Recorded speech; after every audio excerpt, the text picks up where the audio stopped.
ఈ big boss అనేది ఫినాన్షియల్గా పక్కన పెడితే నీకు మిగతా వైజ్గా ఫేమ్ వైజ్ కానీ ఏమన్నా హెల్ప్ అయిందా?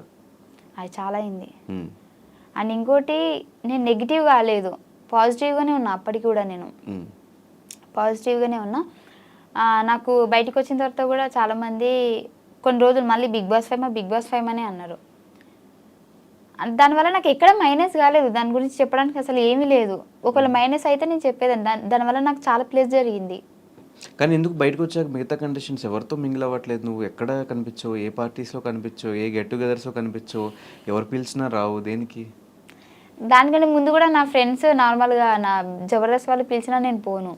నాకు నా ఇల్లే నా ప్రపంచం. అంటే ఇంట్లో ఉంటా, ఏం లేకపోతే ఇంట్లో ఉంటా. ఈవెన్ జబర్దస్త్ వాళ్ళతో నేను వ్లాగ్స్ చూసా నీవి, చాలా మంది దగ్గర వ్లాగ్స్ కూడా చూసా. ఈ బిగ్ బాస్ వాళ్ళతో అసలు ఏమీ లేవు నీవి. అంటే ఇంకా మాకు అంటే సంబంధం లేదు బిగ్ బాస్ అయిపోయిన తర్వాత కొన్ని రోజులు పిలిచారు అందరూ. ఏదైనా సరే రండి రండి అని గ్రూప్ మొత్తం హల్చలు, టింగ్ టింగ్ టింగ్ అని మెసేజ్లు వచ్చేది. డేస్ పెరుగుతున్న కొద్దీ వాయిస్ తగ్గిపోయింది.